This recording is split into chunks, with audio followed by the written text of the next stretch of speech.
Welcome, fellow castigators.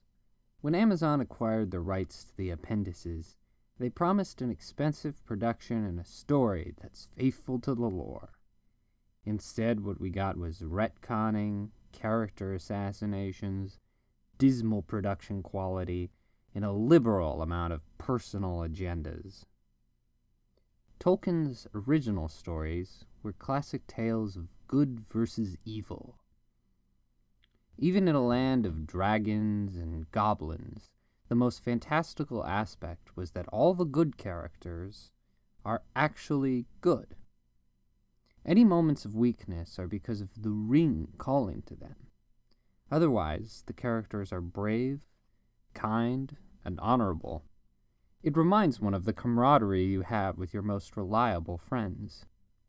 It's also worth noting that their goodness doesn't rob them of being interesting or endearing. However, in Rings of Power, any character who isn't a wimp is an evil, power-hungry maniac. Galadriel is mean to literally everyone, even her alleged friend Elrond. She's vengeful, brutal, and in the end, she knowingly allows Sauron to forge a powerful magical object. In an attempt to make the character more important and give her more agency, they actually made her responsible for all the death and destruction Sauron causes. Most of the characters are portrayed in a similar way, and it's doubly stupid, because not only are the characterizations inaccurate, but what they've come up with, instead, is extremely unlikable.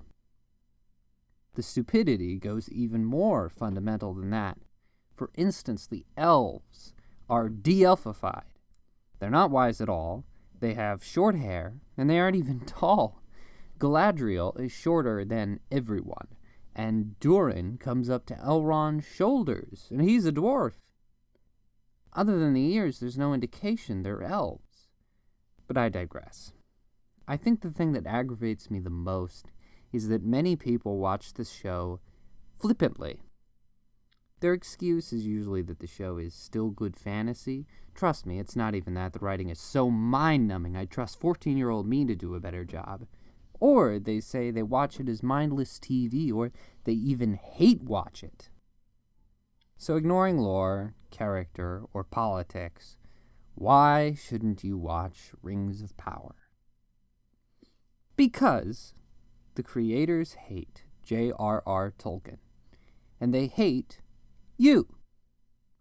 Showrunners J.D. Payne and Patrick McKay have abandoned reason for madness. They have stated frequently that Tolkien's virtues are outdated and that it's their job to fix the professor's work. That's pretty rich coming from guys who wrote hobbits that leave people to die, cold-hearted elves, and filled a fantasy world with petty gender disputes.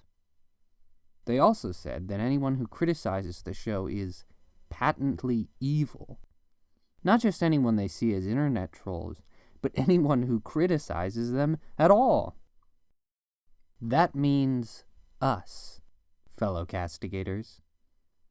These egotists are suggesting that we are sexist, racist bigots because we have the audacity to ask for better. Alas, that these evil days should be mine. They're so sure that what they're doing is stunning, brave, and improving the way people think, as if women and people of color have never had any agency, especially not in the fantasy genre. The truth is, these annoying activists are completely adverse to the simple moralities that Tolkien stood for, the verity in his stories that you and I have taken to heart. It is only pure evil or great ignorance that cannot see the lack of honor that these men embody. I know that if you're a person who hates seeing their beloved tales destroyed, then you long for the return of values like forgiveness, honor, and love. But so do all who live to see such times. But that's not for them to decide. All we have to decide is what to do with the time that is given us.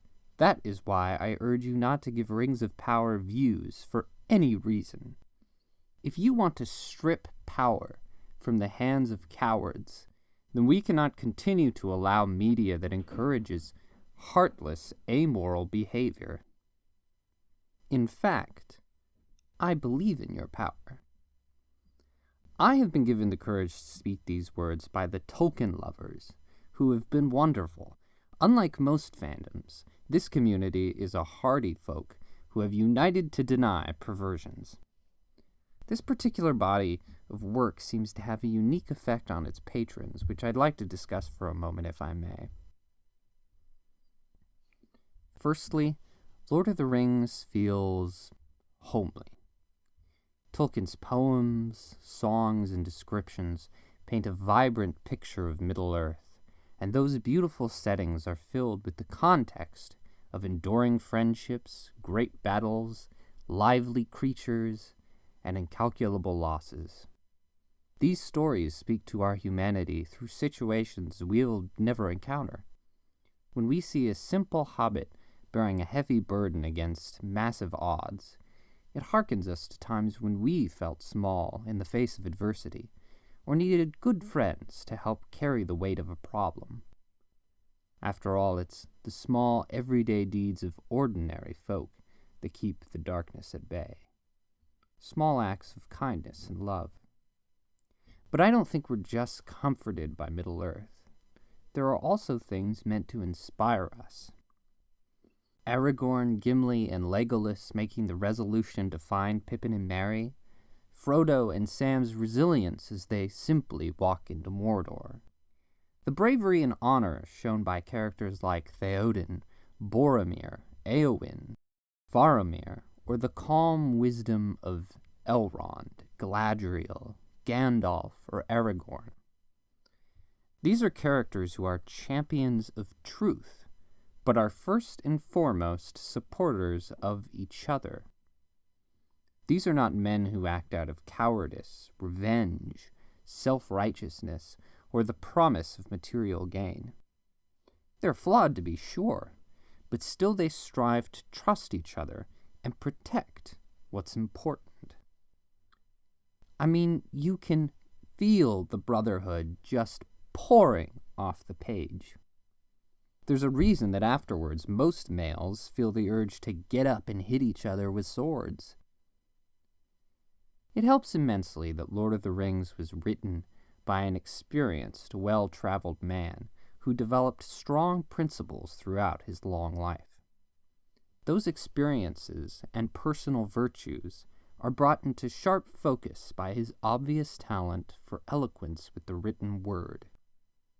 The creatives these days have not lived the lives required to compose such a story. The absence of morality in their lives keeps them from bonding with the kinds of friends that last, and their narrow view of the world outside their door does not allow the broadening of imagination. In short, The Lord of the Rings is a great story, one that really matters. It's full of darkness and danger, so sometimes you don't want to know the end, because how could it be happy?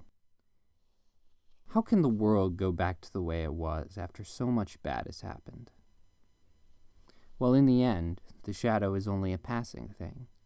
Even darkness must pass, and a new day comes when the sun shines out all the clearer. Those are the stories that stay with you, that meant something even if you were too young to understand why. But I think I understand. I know now. The folks in those stories had every chance to turn back, but they didn't because they were holding on to something. They were holding on to the hope that there's still some good in this world, and it's worth fighting for.